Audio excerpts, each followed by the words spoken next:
उस रिंग के जरिए ही उस बच्ची को बाहर निकाला था। हमारी टीम ने ग्राफिक्स भी तैयार किया है। ग्राफिक्स के जरिए हमें यह बताने की, समझाने की आपको कोशिश कर रहे हैं कि किस तरह से बच्ची गिरी है। यह बच्ची मासूम खेल रही थी, वहां उसको मालूम नहीं कि 3 साल की अबोध बच्ची को क्या पता कि क्या वहां पर गड्ढा है, क्या कैसी स्थिति है। लेकिन यही तो हम सबको समझना होगा, जागना होगा, चेतना होगा कि इस तरह से बोरवेल यूं ही खुले छोड़ देते हैं, बिना ढके छोड़ देते हैं, बिना भरे छोड़ देते हैं, तो ये किसी की भी मासूम, कोई भी मासूम उसमें या कोई बड़ा भी इसमें फंस सकता है। और ये बच्ची इसी गड्ढे के, इस बोरवेल के आसपास खेल रही थी। अचानक खेलते खेलते बच्ची इसके अंदर जा गिरी। 150 फीट इसकी गहराई, 150 फीट इसकी गहराई, जहां ये बच्ची अभी अटकी हुई है। कुछ अपडेट सामने है। एसडीआरएफ और एनडीआरएफ की टीम यहां पर पहुंच चुकी है। यह हादसा जो हुआ है दोपहर 1:50 पर हुआ, जब ये बच्ची 150 फीट इस गहरे गड्ढे में, गोल सर्कल जो आप देख रहे हैं, इस सर्कल को आप साफ तरीके से देख पा रहे हैं कि यही वो गड्ढा, यही वो, ये एरो के जरिए समझिए, इस सर्कल के जरिए समझिए कि यही वो एक छोटा सा गड्ढा, लेकिन गहरा गहरा बोरवेल, 150 फीट ये गहरा। हीरा लाल हमारे संवाददाता लगातार हमारे साथ और जानकारी के साथ जुड़े हुए हैं। सीधा हीरा लाल का रुख करते हैं। अपडेट अभी की हीरा लाल यही कि एसडीआरएफ एनडीआरएफ आ चुकी है, बच्ची को ऑक्सीजन दिया गया है, साथ ही साथ कैमरा लगाया गया है ताकि बच्ची की मूवमेंट का पता लगाया जा सके।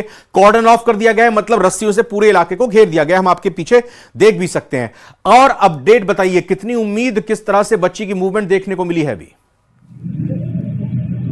जी, सबसे बड़ी अपडेट ये है कि एसडीआरएफ की टीम यहाँ मौके पे पहुंच चुकी है और उन्होंने कैमरा डाल के बच्ची का मूवमेंट देखने का जो प्रयास किया, उस जो कैमरे की सहायता से जो एलईडी की मॉनिटर है उस पर बच्ची का मूवमेंट भी देखा गया है। बच्ची मूवमेंट भी कर रही है। सबसे बड़ी रात की बात है कि बच्ची मूवमेंट कर रही है। लगातार उसको ऑक्सीजन देने का प्रयास किया जा रहा है, बच्ची तक पानी भी पहुंचाया जा रहा है ताकि किसी प्रकार की उसको असुविधा न हो, किसी प्रकार की उसको दिक्कत ना हो। लगातार यहाँ रेस्क्यू किया जा रहा है। मौके पे एसपी राजन दुष्यंत भी पहुंचे और अधिकारियों से उन्होंने चर्चा की है। जो रेस्क्यू किया जा रहा है उसके बारे में उन्होंने चर्चा की है। कोटपुतली विधायक हंसराज पटेल है, वो भी वहां पहुंचे, उन्होंने अधिकारियों से बात की है। जो रेस्क्यू जो टीम द्वारा किया जा रहा है उस रेस्क्यू की जानकारी ली जाए, कितनी देर रेस्क्यू चलेगा। कैमरा पर्सन साथी से कहेंगे कि आप अपनी कमेंट्री, अपनी बातचीत, जानकारी देते रहिए हीरालाल, और थोड़ा कैमरा फोकस करने की जो पूरी कवायद चल रही है, जो उस वक्त वहां रेस्क्यू ऑपरेशन चल रहा है, थोड़ा ध्यान से उन तस्वीरों को भी दिखाएं। आसपास क्या कुछ गतिविधि चल रही है उसको भी दिखाएं और आप जानकारी देते रहिए हीरालाल। जी बिल्कुल, मैं दिखाना चाहूंगा कि मेरे पीछे ये जो कवर किया है, रस्सी लगाकर इस स्पॉट को कवर किया है। इस अंदर जो रेस्क्यू टीम है लगातार उस बच्ची को बाहर निकालने का प्रयास किया जा रहा है। मैं दिखाना चाहूंगा, वो एक मॉनिटर है, उस मॉनिटर पे बच्चे को लगातार जो बच्ची का मूवमेंट है, उस बच्ची पे जो गड्ढे के अंदर जो बच्ची गिरी हुई है उस बच्ची का मूवमेंट देखने के लिए जो टीम लगातार कैमरा डाल के रेस्क्यू कर रही है, उस बच्ची का मूवमेंट देख रही है। एसपी यहाँ मौके पे मौजूद है, वो भी जो एडिशनल एसपी है, अन्य जो टीम के सदस्य हैं उनसे लगातार वो उनसे चर्चा कर रहे हैं, उनसे स्थिति की जानकारी ले रही है, क्योंकि एनडीआरएफ की टीम भी अब यहाँ मौके पे पहुंचने वाली है। एसडीआरएफ की टीम यहाँ पहुंच चुकी है। लगातार बच्ची को ऑक्सीजन दिया जा रहा है। इस पूरे बैरिकेड लगाकर, रस्सी का बैरिकेड बनाकर इसको कवर किया गया ताकि भीड़ है जो इस घटनास्थल से दूर रहे, क्योंकि रात का समय इसलिए यहाँ लाइटें भी लगाई गई है। जो देसी जुगाड़ है उसके जरिए लाइटिंग की व्यवस्था की है ताकि बच्ची को रेस्क्यू करने में किसी प्रकार की दिक्कत ना हो। हमने एसपी से भी बात करने का प्रयास किया, लेकिन एसपी है जो अभी अधिकारियों से बात करने में लगे हुए हैं। उनका कहना है कि मैं यहाँ से फ्री होकर फिर आपको अपडेट दूंगा किस प्रकार से जो रेस्क्यू किया जाए, क्योंकि अभी प्रारंभिक तौर पे एक रिंग बनाकर इस गड्ढे में डाला जाएगा और बच्ची को बाहर निकालने की जो कोशिश है वो की जाएगी। लेकिन अगर ये प्रयोग सफल नहीं होता है, इसके बाद दूसरा ऑप्शन जो टीम है वो चुनेगी। यहाँ दूसरा ऑप्शन के तौर पे जो पैरेलल एक गड्ढा है वो भी खोदने की जो तैयारी है उसको भी लेकर ये चर्चा की गई है। जेसीबी मशीन, एलएनटी मशीन यहाँ बुला ली गई है।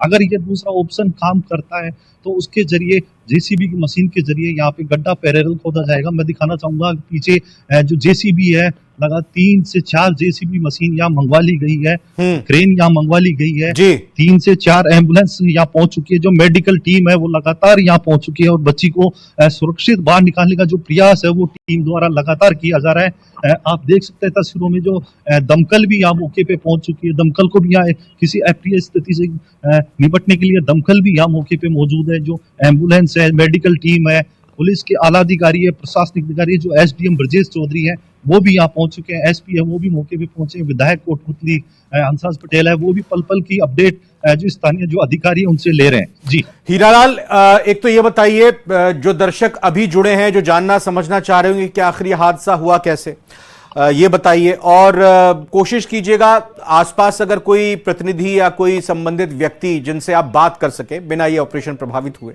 आप जिनसे बात कर सकें, उनसे जानकारी ले सकें। बताइए पहले तो ये हादसा हुआ कैसे, ये बोरवेल यहां पर किसकी द्वारा खोदा गया था, क्या इसके बारे में जानकारी निकल रही है, बच्ची खेलते खेलते कैसे गिर गई? जी, प्रारंभिक तौर पे जो जानकारी आई थी वो बताया जा रहा है कि 2 दिन पहले इस गड्ढे को, यहाँ बोरवेल को खोदा गया था, लेकिन इस बोरवेल में पानी नहीं होने की वजह से इस गड्ढे को खुला छोड़ दिया गया था। इस बोरवेल से पाइप भी बाहर निकाल लिए गए थे और इसके बाद है जो इस बोरवेल में जो आज बच्ची है अपनी बहन के साथ यहाँ से स्कूल से घर पहुंची थी और इसी दौरान वो खेलते खेलते इस बोरवेल के पास पहुंच गई। परिजनों के मुताबिक इस बोरवेल को ढकने के लिए एक जो प्लास्टिक का तसला होता है, जो इसको स्थानीय में तसला कहते हैं, उससे उस कवर किया गया था, लेकिन बच्ची जब यहाँ खेलने पहुंची तो उस तसले को उसने हटा दिया और जो छोटी बच्ची चेतना जो 3 साल की बताई जा रही है, खेलते खेलते इस गड्ढे में जाके गिर गई। जब बड़ी बहन इसकी जानकारी उसने परिजनों को दी, उसके बाद परिजनों ने है प्रशासन को सूचना दी, प्रशासन मौके पे पहुंचा। हालांकि प्रारंभिक तौर पे जो शुरुआत में जो ग्रामीण थे उन्होंने स्थानीय स्तर पे रस्सी के सहारे जो बच्ची 15 फीट की गहराई पे अटकी हुई थी उसको बाहर निकालने का प्रयास किया। बच्ची ने रस्सी भी पकड़ी, लेकिन रस्सी हाथ से छूट जाने के कारण बच्ची जो 100 से 150 फीट नीचे चली गई। इसके बाद एसडीआरएफ की टीम मौके पे पहुंची है और एसडीआरएफ की टीम लगातार रेस्क्यू कर रही है। मेरे साथ यहाँ कुछ जनप्रतिनिधि मौजूद हैं, उनसे हम जानने की कोशिश करेंगे कि किस प्रकार से घटना घटित हुई और आखिर जिम्मेदारी किसकी है, क्योंकि प्रदेश में किस प्रकार से जो घटनाएं घटित हुई है पिछले कुछ दिनों में, आखिर बार बार इस प्रकार की घटनाएं होना काफी चिंताजनक है।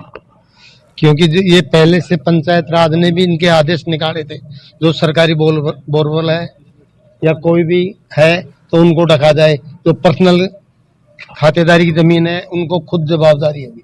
क्योंकि अब आदेश निकाल जाएंगे कि जो भी बोरवेल या ट्यूबवेल खाली पड़ा है तो उसको क्या तो ढका जाए या उसके ऊपर जाल लगाया जाए।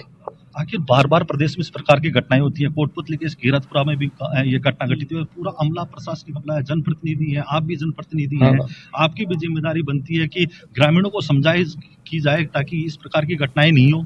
जो आम सभा होती है उसमें जब ये आते ग्राम सभा में जब सभी को बताया जाता है कि जो भी गाँव के अंदर ट्यूबवेल या बावड़ी या कुएं जो खाली पड़े हैं उसको जाल लगाया जाए, उनको ढका जाए, जिससे कि नहीं तो जंगली जानवर उसमें गिर पाएंगे, नहीं कोई कैजुअलिटी हो पाएगी। स्थानीय सरपंच यानी पंचायत प्रशासन हो, स्थानीय निकाय हो, उनकी भी जिम्मेदारी बनती है कि क्षेत्र में सर्वे करवाएं। इसके लिए कानून भी बना हुआ है, लेकिन कानून प्रभावी तौर पे कार्रवाई नहीं हो पाती। क्योंकि ये जो ट्यूबवेल किया है जो अभी 4-5 दिन में किया है और इसे उन्होंने ट्यूबवेल के अंदर न तो कोई प्लेटें लगाई और ये पाइप निकाल लिए, न उसको ढका। अच्छा हीरालाल, एक चीज और आपने बताई कि एसडीआरएफ की टीम अभी पहुंची है, एनडीआरएफ को भी कॉल किया गया है। कहां से एनडीआरएफ की टीम आ रही है, अगर आ रही है तो कितना वक्त लगेगा उनको भी आने में, क्योंकि उनके पास इक्विपमेंट्स एकदम लेटेस्ट होते हैं, साजो सामान उनके पास एसडीआरएफ के मुकाबले ज्यादा संपन्न होते हैं।